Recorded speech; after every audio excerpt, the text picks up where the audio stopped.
Team Kathik believes that we all belong to one family, a family called India, a land blessed with rich culture, heritage, art and crafts, which have been going on for centuries. We are here narrating stories of this beautiful land and the stories of hands that make these traditions alive. India's second largest employment after agriculture is art and craft industry. Currently, there are over 23 million craftsmen and artisans in India, which are also considered as the pillars of this non-rural economy. It is said that in India, people celebrate art and craft. It is a way of their life. It is their lifestyle. We have seen art and craft has always been by the people, of the people, and from the people. We at Kathik welcome you all on this fabulous journey, the series Kutch, a glory of ancient sands. Do stay tuned. For any culture to thrive, geography plays an important role, hence understanding the climatic conditions of the region too. Thus, the culture of art and craft is further dedicated by the supply of raw material and needs of society. Artists and artisans blend their own works in many forms and techniques. For instance, influences from the Middle East such as techniques and forms were largely accepted throughout the country, maintaining the modest balance of regional cultures. This has often resulted in a large variety of craft which reflects diversity and an intriguing plethora of arts. The rich and diverse creative tradition of Kutch lives at the intersection of cultures and communities. Once a destination by land and sea for people from Africa, the Middle East and the Swat Valley, Kutch has a rich tradition of sea trade from Mandvi and a global connection. A river system was shared between Kutch, Sindh and Rajasthan. As a border state, Kutch is constantly absorbing cultures from the north, west and east. Kutchi motifs can be traced to the ancient Harappan civilization, yet craft is developing and growing with the innovative and entrepreneurial drive of spirited artists. The diverse culture of Kutch has blessed our soil with a never-ending list of arts and crafts since centuries, may it be the traditional embroidery of Kutch, the printed textiles, Kutch weaving, Lipin Kam, which is also known as mud and mirror work, lacquered wood art, Rogan art, leather work, pottery work, and many more. The mystic land of deserts has blessed our soil with a very rich culture of crafts. Beginning with the very first episode of this series, we take you to a beautiful tour of Rogan art, the traditional stylus of Kutch. Rogan art is a technique of painting on a piece of fabric with a thick paste of castor oil obtained by heating it and mixing with powdered colored dyes until it reaches a paste sort of consistency. Well, how did this ancient craft style evolve from so long? The history of Rogan painting, which goes back to the centuries. This particular craft has its origin from Syria by the Afridis, according to locals. This route was through Persia, which is presently Iran, Afghanistan, Pakistan, and lastly Kutch. Rogan in Persia simply means oil-based, as this craft originated here and was brought to India 400 years back. This craft concentrated in the northwest part of India and was practiced mainly by the Muslim descent of the Afridis. Later, it was found that Rogan art was practiced not only by the Afridis but also in Peshawar, which is in Lahore, Hindus in Ahmedabad, Pathans and Morvis in the Bombay Presidency, which is currently in Gujarat, Baroda, Chobri and Khavda of Kutch and also Nashik in Maharashtra. Earlier in Peshawar and Pathan, linseed oil was used, whereas in Kutch, castor oil was tremendously used to prepare paste for Rogan. As this art was traditionally associated with the Afridi tribe of Pathans who lived in the areas around Peshawar and Kohat, the product came to be called as Afridi lap cloth or Peshawar lap cloth. As this traditional art was practiced only by the men of these communities, women in their houses carried other crafts like bandhani and embroidery. This generation of Indian art and craft owes its rich heritage of handicrafts to the generation of artisans who have blended tradition, religion, social norms, functionality, and artistic skills to being craft where it is today.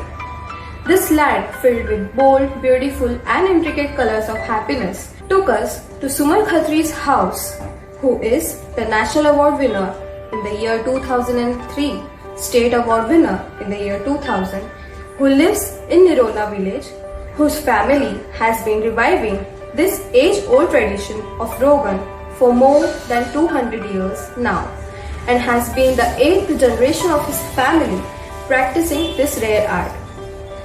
Sumarji's family is the only one in the entire world who has been reviving this art from the very beginning. Sumarji gave us a lot of information about this traditional art form of Rogan painting and how he and his family have been reviving it for more than a decade now.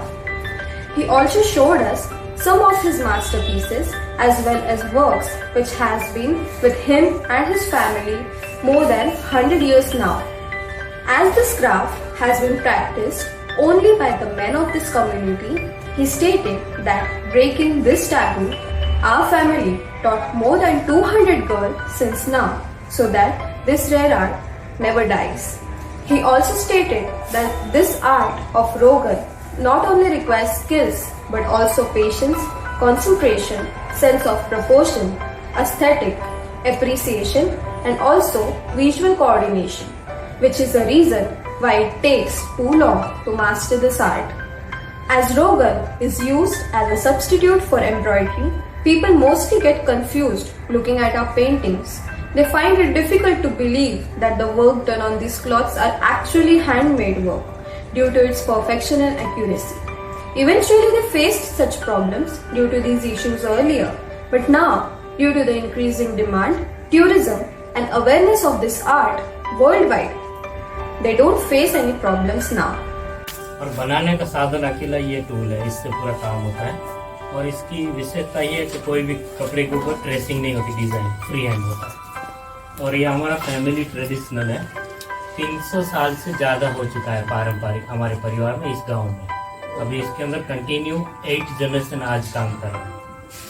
कैसे होता है वो आपको थोड़ा सा demo देते हैं, idea है।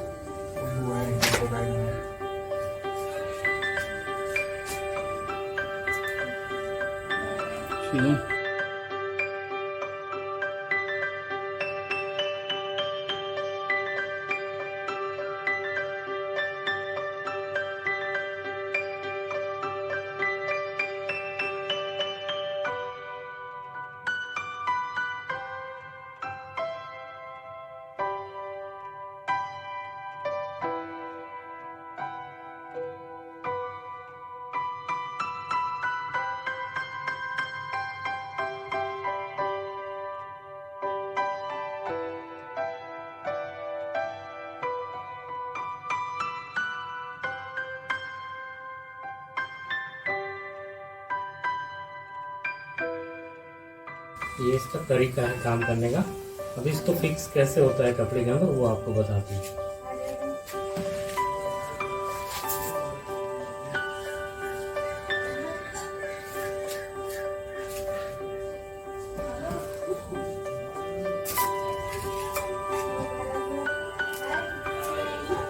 तो भाई अभी इसको धूप में रखते हैं पूरा दिन, फिर इसको कैसे भी आप यूज कर सकते हैं परमानेंट। लेकिन आपको ये इम्प्रेस करके दिखा है वो 2 घंटे तक पॉसिबल है, इसके बाद इम्प्रेस नहीं होता, सूख जाता है। 50 साल के करीब में पुराना साल पहले है। हाँ, वॉश किया हुआ है।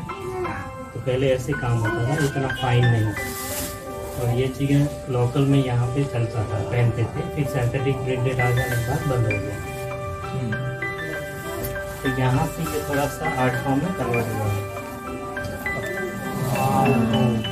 ये 1985 का बनाया हुआ है कमाल का है। अभी जो हम काम कर रहे हैं वो ऐसा है।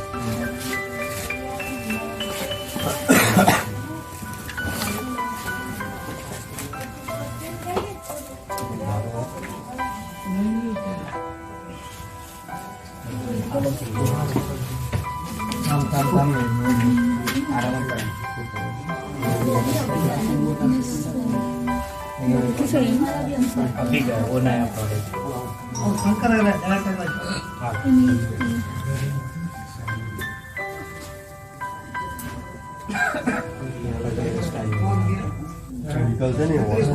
ये वॉश किया हुआ है चलता है, ये भी यूज किया हुआ है। फिर हम लोगों ने कलेक्शन रखा है। ये चीजें हैं डेकोरेशन की है, वॉल की फ्रेमिंग में आ जाता है, लाइफ टाइम ऐसा ही रहता है। फिर ये स्टोर लगे हुए हैंड वीविंग मटेरियल है।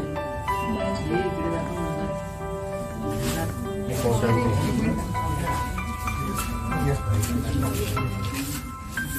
और कलर डिजाइन होती है।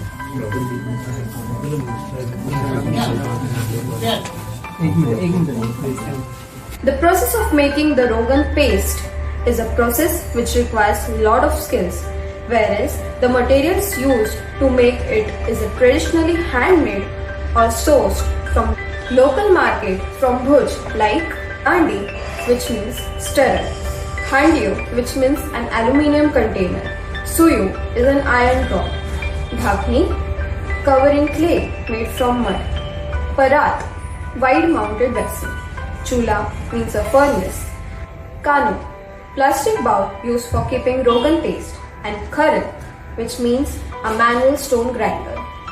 As mentioned earlier about the Rogan paste, it consists of castor oil, wood, kharan, which are dyed in its basic ingredients. Earlier, natural source for dyes such as stone, plants, flowers were used to extract dyes, but as it was too time consuming, they eventually switched to synthetic dyes. Some of the colors locally used here are Pauli, which means yellow, Lal is red, Vadadi is blue, Lilo is green, and Bhuro means brown. Whereas naphtha dye is also used for preparing paste. Earlier, Rogan art was only limited to thick cotton fabric called khaddar.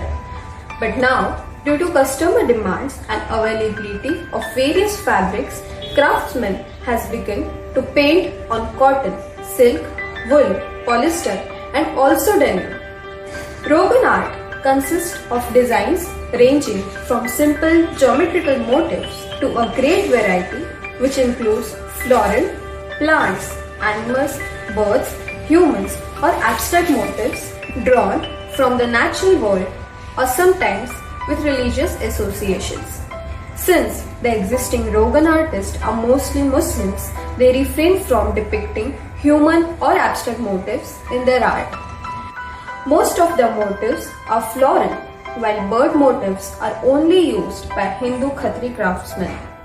They mostly use two layouts, one for the border and other for the rest of the composition all over the fabric. Traditional floral motifs are small flowers like Saufula, Teak, Gonta means a marigold and Kairi means a raw mango. Floral borders include Panferi, single fairy means a seed pod and flowers, Kangsi or fool veil, Comb which means comb-like patterns or fool veils, and Popat ghool veil which means parrots and flowers. Motifs from animal kingdom such as Popat arranged in stylized form or Hathi, a royal animal occurring with or without Ambadi which means with or without the rider. Other figurative motifs are Mahiyare which means two women wearing ghagras or chunris. Churning curd using Ravirya means a chama and Garud which means an angel. Owing to the customer demands, artisans mostly draw the tree of life in order to appeal patrons from the west. This traditional art came into prominence in the year 2014 when the US President Barack Obama visited India. This was when the Prime Minister of India, Shri Narendra Modi, gifted him a couple of exquisite handicrafts, Rogan paintings, especially the Tree of Life to the US President. That was all for today. We hope you enjoyed the episode for Rogan art. Subscribe to our YouTube channel and also follow our Instagram and Facebook handles. We hope you enjoyed today's episode. See you next time. Goodbye.